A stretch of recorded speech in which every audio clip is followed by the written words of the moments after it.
Episode 348, the Pandemic Series with Macey Sutherland.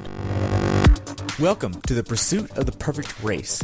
I'm Coach Terry Wilson, and with each episode, I bring stories of athletes to you that share their experiences at races in order for you to learn how to have your perfect race. You will hear stories from athletes of all ages, abilities, and races of all distances. So regardless of where you fit in, there's something in there for you.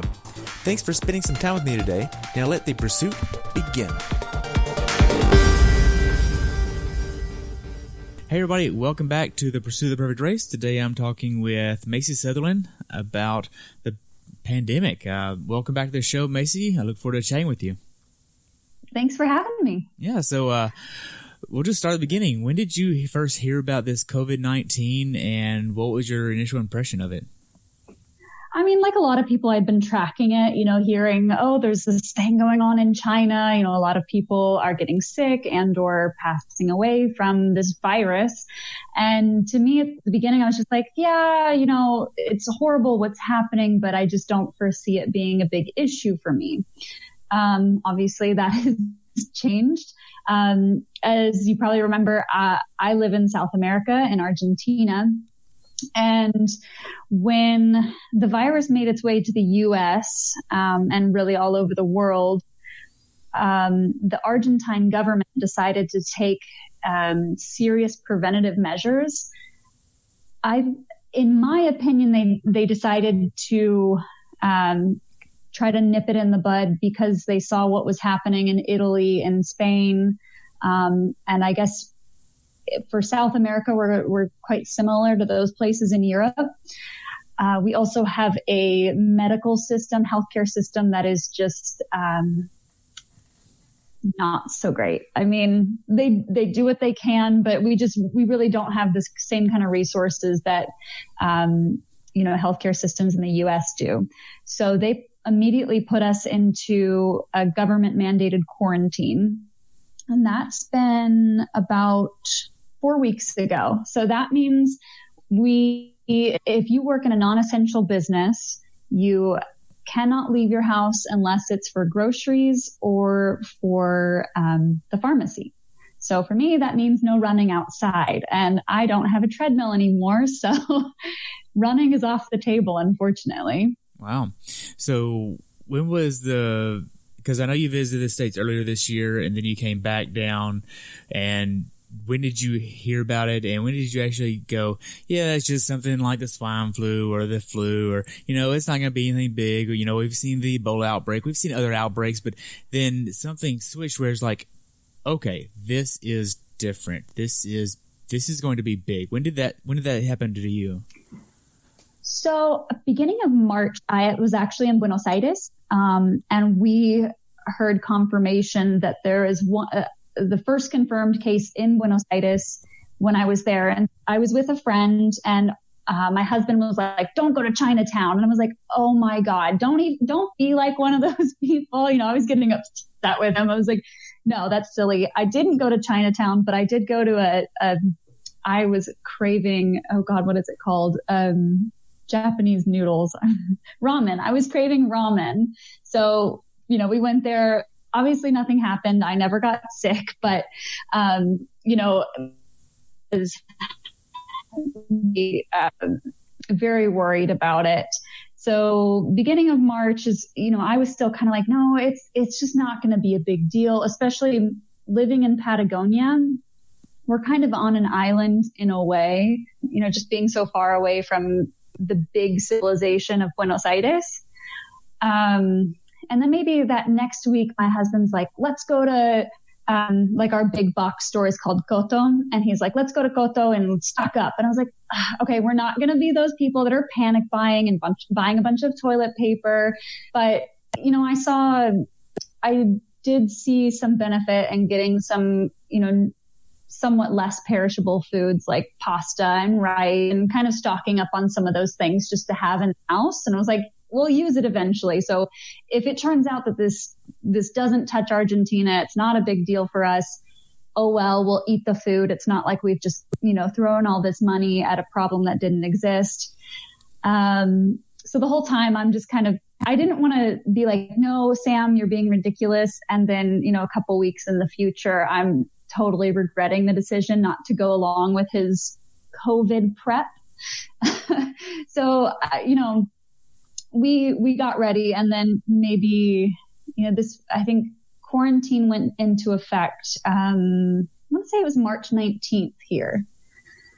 And then we realized, around that time that it was serious. And although there weren't many confirmed cases in Argentina, that, we needed to at least do our part to help flatten the curve. Right. Now, I know you've actually had races canceled that you were going to race, right? I did, actually. I was supposed to race Pucón, Chile, in, what was it, the second week of January, maybe?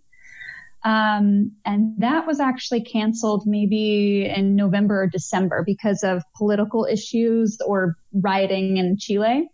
So my season has been kind of non-existent, and that's unfortunate because here that was still summer, when triathlon is a go, and now it's already cooling off and most races in the near future are canceled. Yeah. So as far as COVID-19, what impacts has it had on you and your life so far? I mean, like I mentioned, I can't go outside to run, which unfortunately means the dog can't go outside to run either. I can do other things to keep my body moving, but there's only so much room in the backyard and only so many games of fetch that we can play. But I mean, in general, I worked from home before this, so I'm kind of used to being around the house during the day. I did get laid off. It's honestly for me not a huge deal. It was kind of supplementary income for our family. So, I mean, I'm not working during the day. I'm doing a lot more cooking and a lot more cleaning than I was before. I don't think I've ever cooked 3 meals every single day for more than, well, no, I've never cooked 3 meals in a day ever, I don't think. Oh, wow. So that's a big change for me. Probably not the worst thing to change, but it's definitely, it's constantly like, okay, what's the next meal going to be? And what do we have in the freezer? We have one of those big deep freezers because my husband likes to go hunt big game and bring it home to eat. So luckily we have all of this freezer space, and we, just have to think ahead to pull out either, chicken, steak, or salmon so that we have something to eat later. Man. So, what about, your motivation and your emotional health? How has that been? Emotionally, I've been fine. I'm really, really good at being lazy, like really good at it. If it was a sport, I would be top of my game. But, motivation, I will say, at the beginning, I was like, oh, I'm going to stick to kind of my typical schedule more or less. And I did that for maybe about a week, and then it just really started tanking, and I was just really struggling to, beyond just being healthy, I was struggling to find the motivation to get up and do something. I have a ton of stairs in my new house, so I was constantly moving. We were still kind of unpacking our house when this all happened, when we first went into quarantine. So I was able to keep busy doing that. And then I think my body was just like, a body at rest tends to stay at rest. I think that started to happen a lot.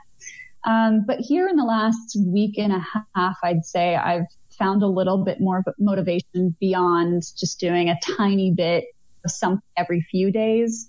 I actually posted about this on Instagram maybe yesterday, that what I've started doing is, rather than staying in my PJs all day, which I will say I did a lot of for the first few weeks, I've started to put on, if I'm planning on cycling that day, I'll put on my cycling kit. Or if I plan on doing Pilates or strength or something other than cycling, I'll put on whatever I plan on wearing for that day's workout. And that has really helped me kind of find some motivation to get up and do what I had planned on doing.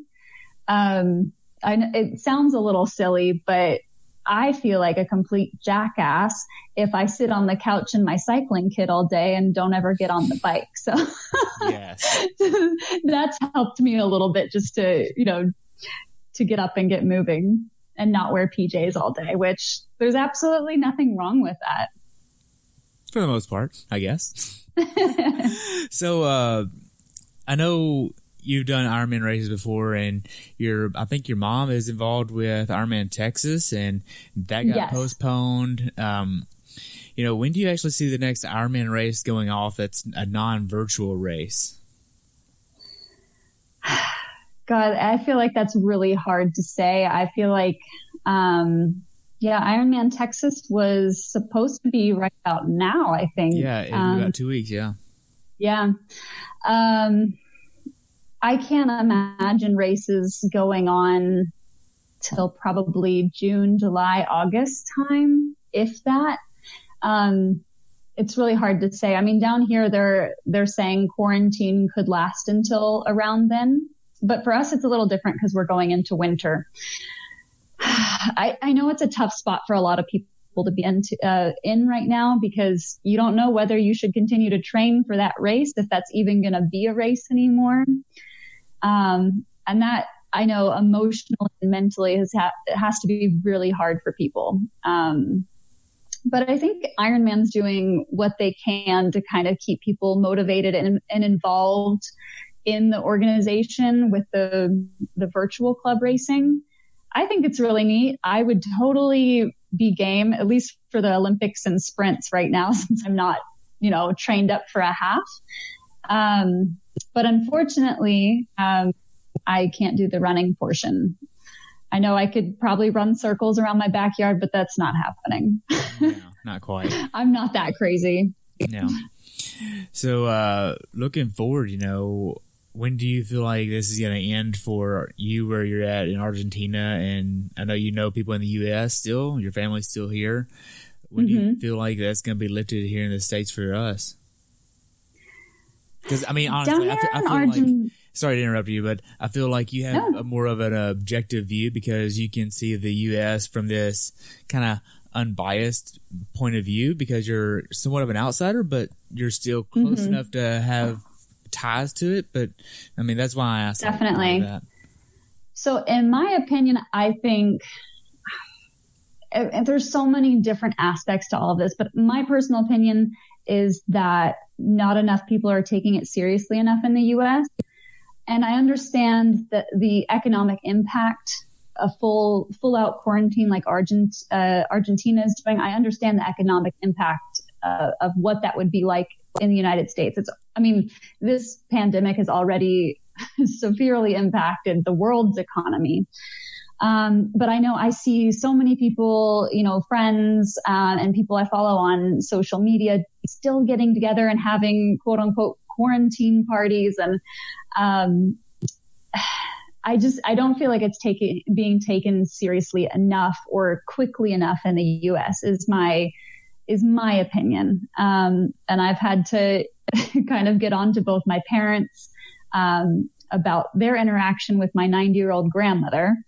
I know personally, if I knew I had accidentally infected someone or unknowingly infected someone and they got sick or passed away, I would feel an immense amount of guilt. So, in terms of when I think this will all be over, Argentina is taking the approach of basically looking at the situation every 2 weeks and deciding whether or not to extend the quarantine. And I think part of the reason they're doing that is for people's mental health. Because if you tell people you're going to be stuck inside for the next 3 or 4 months, people will absolutely go insane. And I think down here, there's a lot of concern of rioting. So a lot say this could last through like mid-May. Other people think that, June, July, maybe we'll be out of it here. And as for the U.S., I don't know. The situation looks pretty bleak right now, but I know a doctor down here had told us like, oh, I wouldn't go back to the US. It looks really bad there. But all he's seeing is the news from CNN of what's happening in New York. And obviously that's not happening everywhere, but I'd like to say, in the next few weeks, maybe we can get back to somewhat normal, but I'm optimistic, but not that optimistic. Yeah. I mean, for me, I don't think, this is my sport managing kind of lens that I wear. I don't feel like on a risk assessment level, the risk of COVID-19 spreading and the liability factors that it may present is really going to be offset to that of less than 2 or 3% in the near future. And until that is a liability factor of maybe 1 or even 0.5%, it's going to be really hard for any sport organization, concert venue, or casino, or anything big with gatherings, even some churches.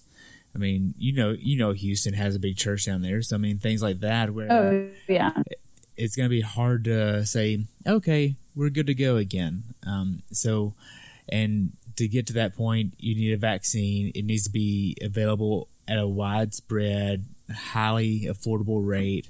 And I think we're just a long way away from that. I know here, from some of the articles I've read, it sounds like they gradually lift some of the rules. Allow outdoor exercise, still, maintain social distance, but allowing people to at least go out and walk your dog. I can't even take my dog for a walk.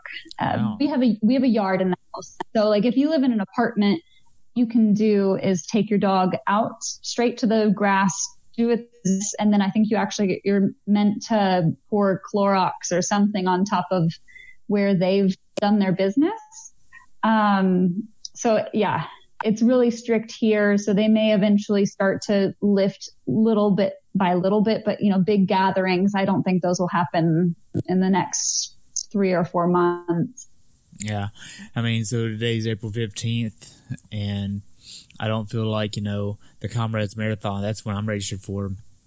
It's 27,500 athletes. On a normal year, it's roughly 1.1 to 1.4 million spectators.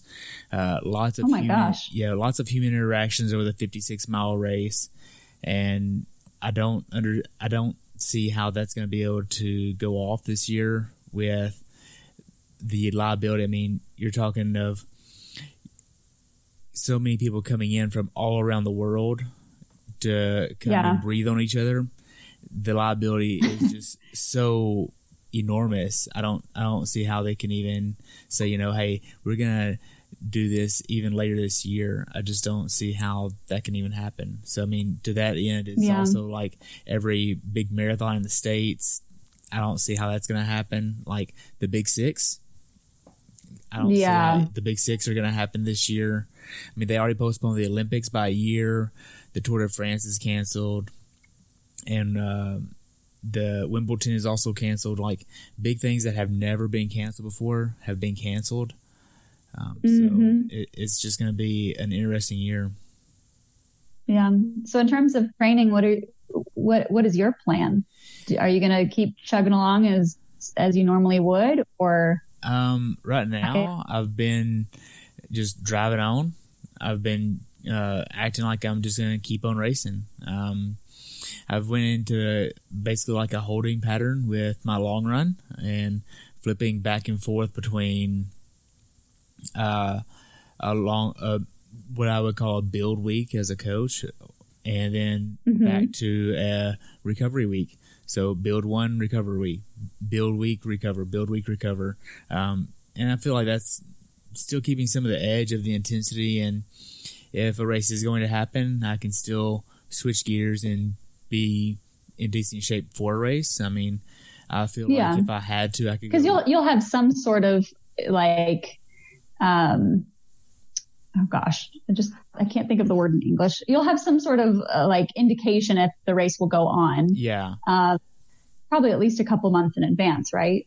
I would say at least a month or two. I mean, I feel like right now, if I said, hey, on May 10th there was a marathon, okay, I could peak. I could just go into 2-3 weeks in a row, building, recover, taper, and be ready for it. I mean, pretty easy. I don't feel like that'd be an issue. Yeah. I know it's got to be tough. I've seen some things about, people wanting their money back for races. And people don't understand. That are being canceled. Yeah, the money's spent. The money's gone. The money's spent. Yeah, it's gone. Yeah, they had to get T-shirts permits. have been ordered and permits. Yeah, permits, medals. I mean, porta potties, they were already reserved. I mean, the work staff had already been paid to come in and work the race. Like, there's hundreds of things that people don't think about whenever you put on events. Yeah. Much love to all those race directors out there. Seriously. Yeah. This has probably been very tough on them too, fielding, complaints and calls and people. I mean, I understand, like, as an athlete, I would be a little upset being, having paid, let's say, a half Ironman around $400 or $500 and not being able to race. But yeah, I mean, then you have like at races like Ironman Tulsa where they just said, hey, we're going to postpone it for a year, like a full year postponement. Not even going to try this year. And there's so many people that are just like, you have to think, if you've already pulled those permits for, your race course, I can't imagine it would be easy to change the dates or the course. And you just don't know what's going to happen. Yeah. So along the line of races, let's talk about two big races later this year, Kona and Ironman 70.3 Worlds. Do you think it'll happen, or do you think it'll be a smaller field? What do you think? Kona's usually in October, right? Yeah, it's usually in October. Man, I don't know. It's a lot of people on one little island.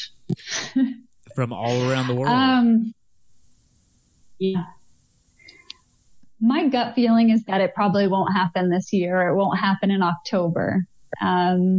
I know I've watched a few of the pros like Rennie and Tim O'Donnell, just kind of hearing their perspective. I think Triathlete World, or what is it, Triathlete Magazine, kind of did a video checking in with some person.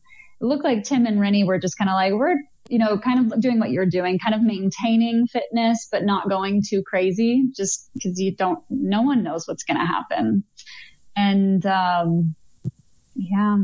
think let's not get any big races like that anytime soon. Yeah. I think it's just going to be an interesting few months and go from here.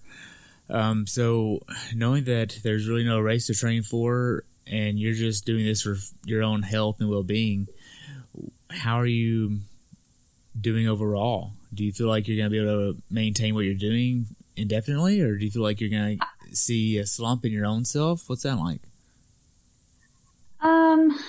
I think I personally feel like I've already lost a lot of fitness, but like we talked about, I was training for a half that was supposed to happen in January and that didn't. And then life kind of happened and I was training kind of when I could. So my fitness overall is it's down and I'm fine with that.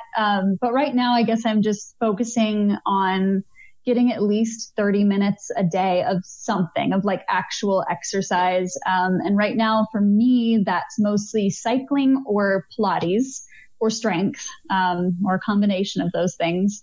I do have a pool and, I could get in there with those tethers and do some swimming, but it's getting cold here. And I don't know what it is about where I live in Patagonia, but no matter what time of year, the water in these small, our pool's not even 5 foot deep. It's probably like 4.5 feet deep.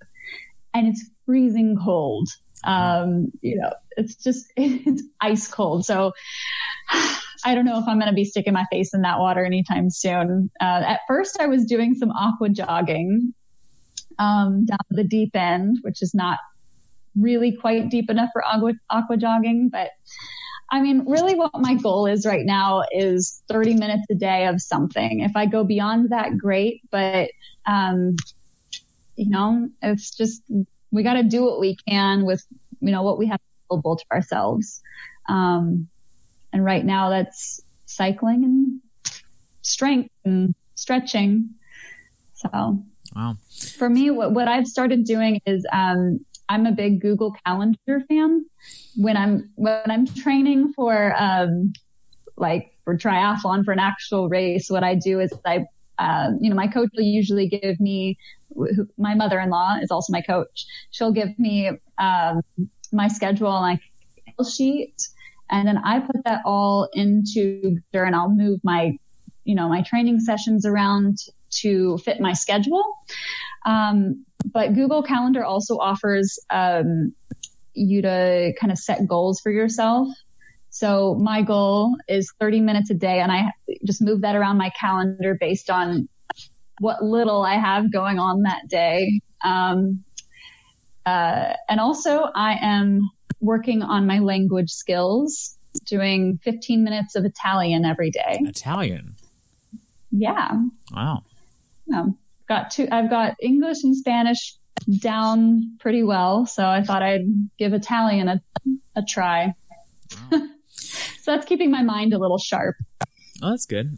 Just to kind of wrap up here, grocery store shopping for you, have you noticed the shelves being empty down there in Argentina or anything like that? Have you tried to look for something that you can't find? What's that like? So when we first started stocking up, we were worried that the same thing that was happening in the States was going to happen down here. But we went to one store, and I noticed a couple shelves were kind of empty. But having lived in a third world country now for a while, you stop noticing empty shelves because that's just the norm. The supply chains just aren't as good as in the US or what we're used to. But there was probably some panic buying going in terms of disinfectants and antibacterial soaps. So I noticed a little bit of that, but it did take a little while for everything to get in place in terms of grocery delivery. The first couple of weeks we went, or I guess before quarantine went into place, we went to a couple of the big box stores and got a lot of supplies.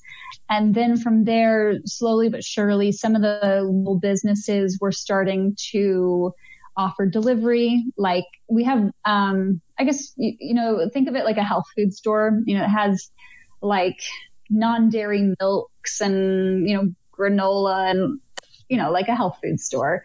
Now they're offering delivery, and you just get on your WhatsApp account and give them a list of everything you want, and they show up later that day. So now the grocery delivery is catching up.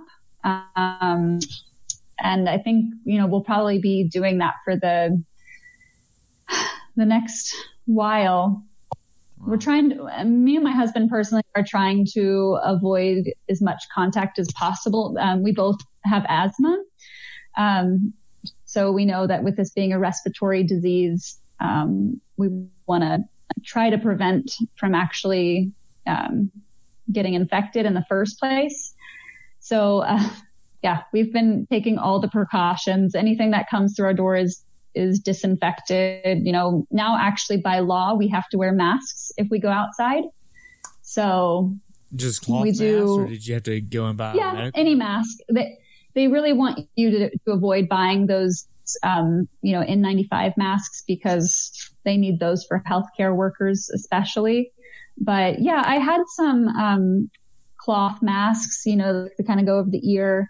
I had bought those months ago just for traveling in general. I think I had taken a trip I can't remember, it was like to or from the United States, and kind of got sick on the way there. So I bought those masks a while back thinking, even if I look ridiculous, at least it's a little something I can do to maybe prevent from getting sick while traveling. So yeah, we use those, and you can throw them in the washing machine to get them clean after. I know you should do it after every use, but I don't run the washer that often. But yeah, that's kind of the deal. Man, so I know last time we talked, you didn't really have hot water too much. Has that situation changed? Oh my God, yes. We actually, like I said, we moved houses. So the water heater here is a gem, and it works all the time. We have water pressure with both hot and cold water. Look at you moving on up in the world. Yeah, it's pretty exciting. I really enjoy my showers now. Man. Well, Macey, I forgot about that. Yeah, this has been fun, and I enjoy this conversation, and I hope this doesn't last too much longer for either one of us, and I wish you the best. Likewise. I hope everyone out there is staying safe and training when they can and when they feel like it. Yeah. And if you want to follow Macey, you can follow her on Instagram at @trymace_in_your_face, if I remember right. Is that right? Yeah. Try Mace in your face. Oh, my goodness. I did remember that. Well, you have a great day, and we'll chat soon, okay? Thanks. Bye. Thanks for tuning in today. I hope you were able to learn something from today's episode. If you enjoyed the show, please take a minute to leave a review on iTunes or share it with a friend. Be sure to subscribe so you never miss an episode. If you'd like to see pictures from this athlete's race, learn more about who I am, what I'm doing, or be on the show yourself to share your story, check out my website at CoachTerryWilson.com. Until next time, continue the pursuit.